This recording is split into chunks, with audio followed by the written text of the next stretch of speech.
Warning. You're about to watch a video in which the host talks extremely fast and is very hyperactive. You have been warned. Hey, how's it going, everyone? Today I'm going to be talking about my first day at the gym, what went wrong, what went right, what I learned from it, and the advice I could give to other people. As I feel like the person that people see, they think I've always been this person. And I get it. I'm handsome, confident, good looking, not to mention modest. But that just isn't the case. I have had to build that person and I have had to work at him. And to be fair, the person that you see on the social media content is not me. It's a character. It always has been, but it has to be for that level of content and for that avenue in which I push myself out there. But I feel like on my YouTube channel, I can really delve into who I truly am and the real me. And there's no time limit on anything. It's just me talking, me rambling on as per usual. Yeah, it gives you a good insight of to who I am. And I'm going to show you how I built that character and where it led to and what that character taught me and helped me become the man I am today.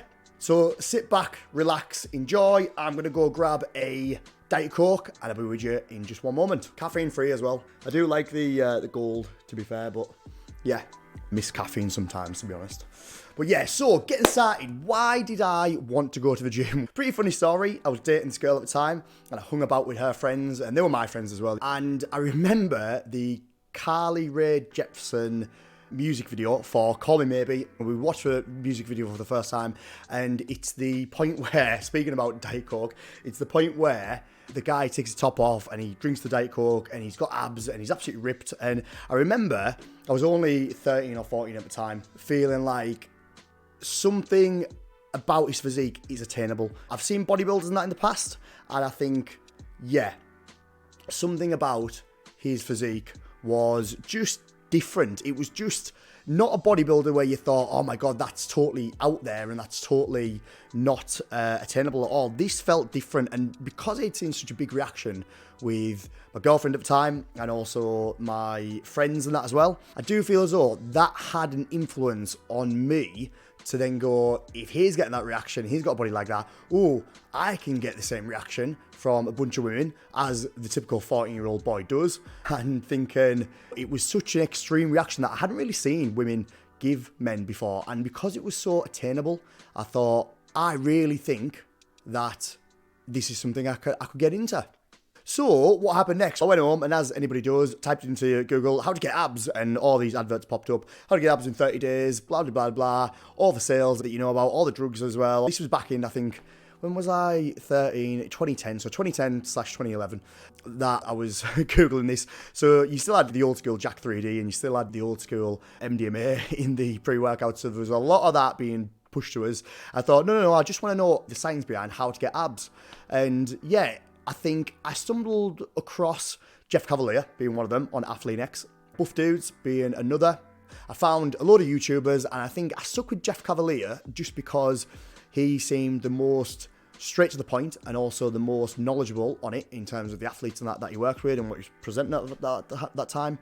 And I remember just going through and the sort of take-home message was eat a little bit less than what you burn, but also go in, do some weight training, enjoy the process. I think at that time it pushed me to be a bit more into a strength conditioning / borderline bodybuilding mindset. And I remember following a couple of people who were bodybuilders at the time on YouTube, and I started just following their workouts and stuff like that. But I'm getting a little bit ahead of myself, so I'll come back to the first day. But basically, I got all this information. I thought, okay, this is really motivating. I'm going to start my first day at the gym on Monday, as everyone does. Monday being the first day of the week, why not? And I think this was a Saturday. So I was like, okay, get myself prepared, know what gym I'm going to, know what time and everything. But Monday came along and didn't happen. I didn't go. And then Tuesday came along and I thought, yeah, I'll start tomorrow, I'll start today. And didn't happen. Wednesday, Thursday. I think by Friday, I got so annoyed with myself that I hadn't put my words into actions that I just got really frustrated. And I thought, nah, if I don't do it now, I'm never going to do it at all. And I think I went to bed that night feeling a bit deflated, but I said, tomorrow I've got to do it. I've got to do it on a Saturday because the only time the gym's open is 9 till 12 anyways, because it was the community sports centre gym. And I thought, okay, 3 hours, there won't be any people in. Why is it only open 3 hours? Blah, blah, blah. So I was like, okay. And I prepared my bag on that and I got stuff ready the night before to make sure that I was ready to hit the gym, no excuses. So anyways, Saturday morning comes along and I'm feeling quite motivated. I get up and I grab my bag and I put everything on and I'm stalling a little bit. I'm like, oh, do I need anything else? Bottle of water, shoes? I'm like, no, you don't really need anything else. And this little voice in my brain was like, just go. Every time I was thinking about something, it was saying, just go. I think it was a warmish day. I just had this cotton, like greyish t-shirt on, hanging off as I was only small. I walk with my bag down this big long road and I remember as I was walking, there was all the anxiety started creeping in. I started getting really panicky, really shaky, really just, not a very nice feeling. As you do, if you've ever been to the gym for your first time, you'll know the exact feeling I'm talking about. But I was walking down this road and I basically kept on stopping and kept on thinking, what excuse can I make? But it wasn't as clear as that. It was more like, oh, have I left the bathroom light on? Oh, have I left this on? Have I shut the door properly? And I knew I had. It was just a little part of my brain which was trying to say to me, turn around, this is not safe, get yourself back home. And I was even making excuses like, oh, have I left the stove on? But I was 13, 14 at this moment in time. Of course I hadn't left the stove on. I didn't even cook. I didn't even know how to cook. But it was just unnecessary excuses. And I kept on walking in, was plodding along, stopping and starting. And, you know, I was listening to music at the time, loved a bit of Eminem to get me hyped up, and Till I Collapse came on, and I started to feel stronger. I started to feel like the more I pushed on down this road, the more that I actually could do it, and the stronger I felt, but the worse anxiety got. But it's almost like that anxiety, a bit on like a sugar crash, you know, when the sugar crash is starting and you're starting to freak out a little bit, but you're also like, it's like a good feeling as well, before it turns into a bad feeling. It's like a bit shaky, a bit like, ooh, and you can feel your body's adrenaline start to kick in, and that was the feeling that I started to feel. And I started going down this road, and the more I walked, the more I became stronger, but the more my brain was just going into overdrive, overthinker. So it was just massively, absolutely overstimulating. And I remember getting to the end of the road, and it was right as I was about to turn into the gym car park, this other voice in my head, which I hadn't felt before, and he just said to us, you're doing the right thing, keep on going. It was very straight to the point. It was like I almost like never said it, because my mind is sporadic all over the spot. It was like, just, you're doing the right thing, keep on going. You know, it was almost like who I am now. If I had a trainer who was walking with me to the gym, i.e. myself, I would say the exact same thing, in that exact same tone. Now, I would go, no, it's okay, you're doing well, came this far, you can do it, go on, there's the door. And I went down. At this point, I was absolutely sweating, okay? I sweat quite a lot, but I'm telling you, I'm sweating now, just sat here, and there's only one light on us. But yeah, I got to the front door, and I remember looking down and being like, oh shit, I've got sweat patches. I was like, oh, like, I started to sweat more because I thought people could see that I was nervous. And I almost had a sense of, I really liked How I Met Your Mother at the time, obviously Friends as well, thinking, what would Barney do in this situation? But also, what would Joey do? Okay, and it's almost like they would fake it. And I walked in, and I held my head high, and I tried to look forward, and I forgot that I even had to pay for my membership or just the one session that I got that day. And I walked right past the till, and then I heard a voice behind us go, lad. And I was like, oh my God, they've come for us, the police. And basically, it was the receptionist, and she was called Kirsty. And she was like, oh, lad, can I help you? I was like, oh, sorry, yeah, I was just absolutely out of it. And she went, oh, good effort. Are you coming to the gym today? I was like, why is she saying good effort to us? I was like, yeah, I'm coming to the gym. Just thought I'd try it out, sort of thing. This really like nonchalant attitude. Like, yeah, I go to the gym all the time. Just thought I'd try this gym out. She was like, oh yeah, good effort that you've been for a run before the gym. I like it, nice. And it clicked to us that she could see all my sweat and that. And because it was on my forehead and stuff like that, because I was so nervous, she thought that he'd been for a run. And I went, oh yeah, you know me, I love running. They call me Ben Farrer because or Ben Bolt because I love running so much. And I just thought I'd try the weight out for a change. And little did I know, me having a laugh and faking that actually was a massive step in me growing that confidence, and a massive step in me growing to be that person that I sort of am today. And it's right, fake it until you make it thing. So anyway, sorted the membership out, and there was this big hallway, and on the left was the gym, and it was like full glass windows. And then on the right, it was like changing rooms and it was bathrooms and stuff. I was like, oh, I'll go in the changing room. I'll psych myself up. As I was walking past, I could see heads starting to turn, look left, because Saturday morning sort of thing, about 9:30 a.m. It was people knew each other, and we'd have been in community gym and that as well. There were some old dudes in there, and there were some older women who looked in pretty good shape for their age, and they were looking and sort of like glancing away and just seeing who the fresh meat was. But because I was so nervous and I didn't know what I was doing, I was like, shit, they're looking at us. They know I'm new. They know I'm X, Y, and Z. I was so nervous that I thought, no, I can't go in the changing room. I don't even know why. It's like, oh my God, they're gonna know I'm in there, panicking. So I just thought, I'm gonna go in and I'm gonna face it. So I went in through these big doors, and they looked like heavy doors. And I remember being like so nervous. I pushed because I had the adrenaline in us, and it swung right up, and I caught it. I was like, oh shit. And then everyone looked at us, and I was like, oh God, this is so bad. At this point, sweat was dripping off us. That my shirt was black. It was like this color because it was like a lightish gray, and then because I sweat so much, it just turned into this color. And then from there, I looked around and all these machines looked absolutely alien to us. It almost felt like, it was like a square-shaped room, but it was like also a weed shape as well.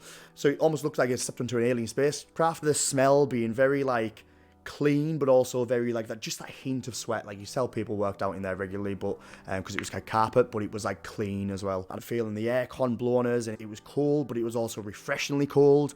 And it was also just, yeah, it was just a very strange feeling, but it was also nice enough, should I say, uncomfortably enough that it kept me on my toes. So I was like, quickly look around what machine looks like I know how to use it.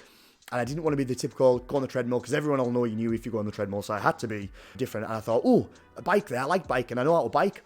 I jumped on the bike and I thought, I'm just going to sit here. I'm just going to do 10 minutes and then I'm going to leave. Okay. That's all I can do. And my heart was pounding, adrenaline going nuts.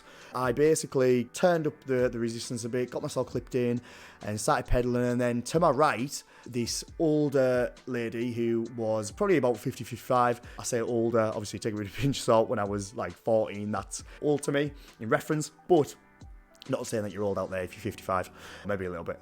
Oh man, I'm going to get some dislikes in this video.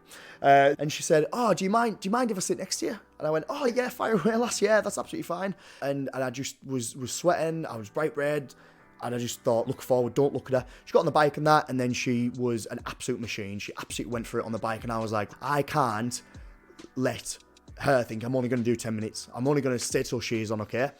And she was on for 45 minutes.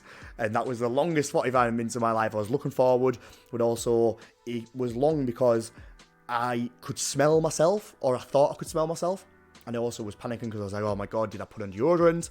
And then at the same time, I was sweating more because of it. And I was like, she's going to smell us. Oh my God. And I tried to just keep forward and not breathe heavy as well. What new people do when they come to the gym is they won't breathe a lot, to be honest. And obviously, bad advice that. Try and breathe as much as you can, obviously. But I was scared that I thought people were going to find me unfit if I breathed too much. So I wasn't like, so I was trying to control my breathing, but as I was panicking, I was pedaling faster, my adrenaline was going up, so my heart rate was to the max, and I was only breathing at a steady pace because I was like, oh my God. I remember a couple of times I went a bit dizzy. So yeah, definitely breathe, okay? Finally, she stopped, she slowed down, and she went to get the spray and whatever, and she'd done 40 minutes, I was on for about 45 or whatever, and I thought, now's my chance, I can jump off, okay? So I unclipped myself, I went and got the spray bottle and just copied what she'd done to the bike. Every point that she washed, I washed my bike like that. And I remember looking down at the ground, head facing physically down, like I couldn't get my chin further to my chest because I was just so, don't look anywhere. I was looked down and I was like, just don't look at anyone.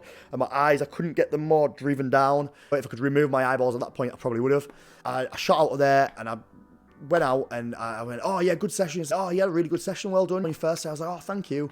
And then I went out and I was like, never again, never ever again. That was too much because I just felt like when I was sat on that bike, the time, it was almost like I was in prison. I was just watching the time tick down and down every second, every minute, every 5 minutes or whatever.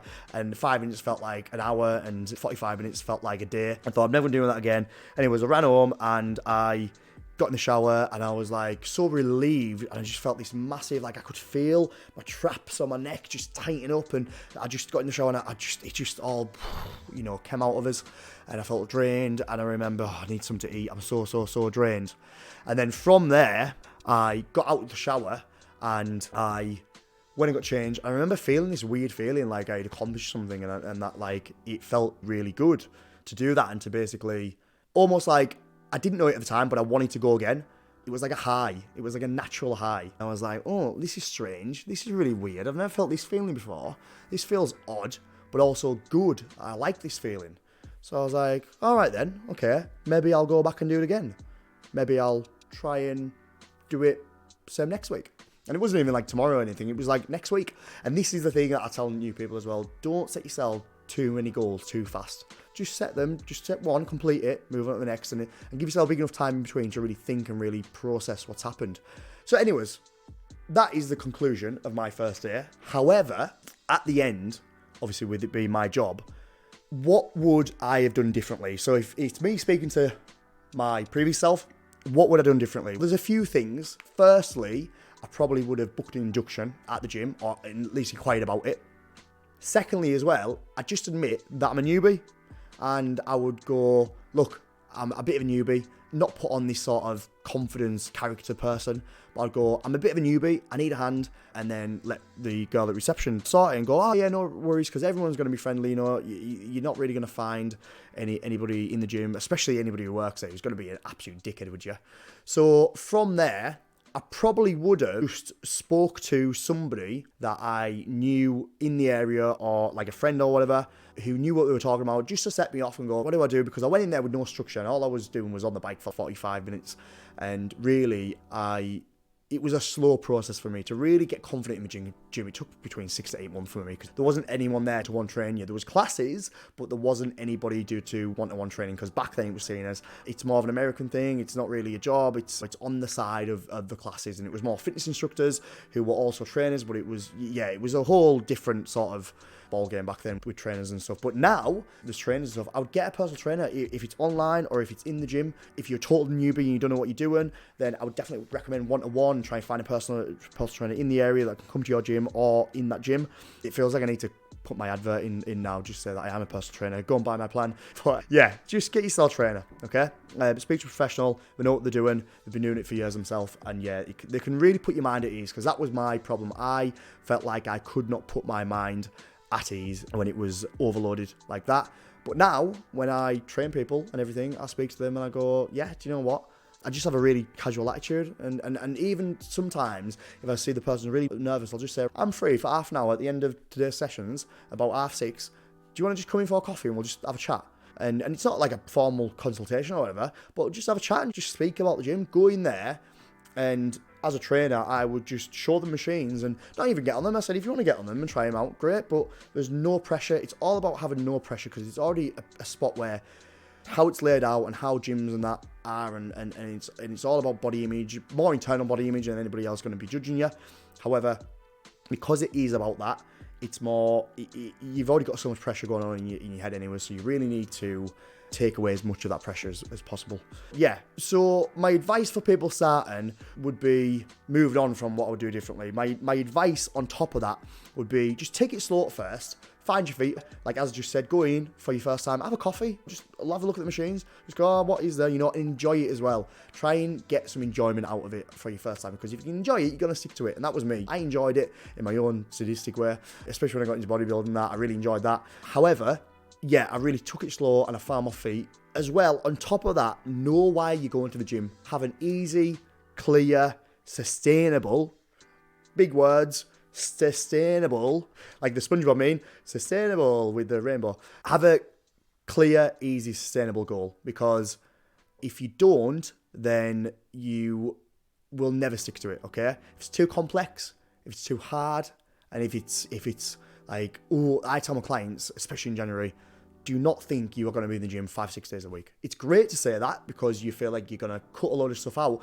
However, unless you're some sort of David Goggins character, you're not going to do that all year long, okay? You need a life. And most people, 90% of people in the gym, okay, go there for mental health reasons or for body reasons, in terms of body image and stuff like that. You are never going to stick to a hardcore bodybuilding routine and regimen and diet and stuff. It's too much of a harsh transition, if that makes sense. You need to build it up to that slowly. And bodybuilders, they want to just went, oh, one day I'm going to be David Goggins and go in and smash everything and eat a load of chicken. No, there'll be a build-up, and that's what I'm saying with this video. There's a build-up. As well, on top of that, yeah, just have fun.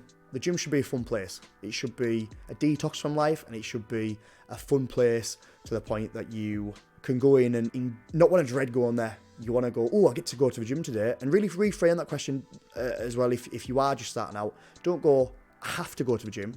Say you get to go to the gym. Some people don't get to go to the gym, and some people aren't as privileged. Some people can't due to health reasons and due to illnesses and stuff like that. So I think, yeah, be thankful that you can go to the gym, because there will come a point in your life, if we all grow old, unhappy, you can't go to the gym anymore, and you're going to be ill and your body's going to start to deteriorate. So build it up as the best version of yourself that you can, and as strong as you can, to really try and just look back on life in the future and go, I done that, I accomplished that, and as well, I fucking enjoyed the process and I loved every second of it. I wouldn't change a second, because that's why we are put on this earth, I believe, to enjoy it, to really have a fun existence, to not be bogged down with stress and shit like that, but just to have a fun existence.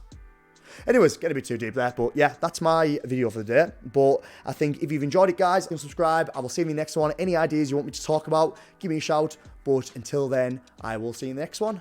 Cheers.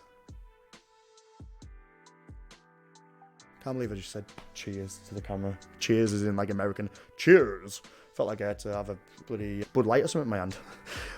Yeah. Oh, anyways.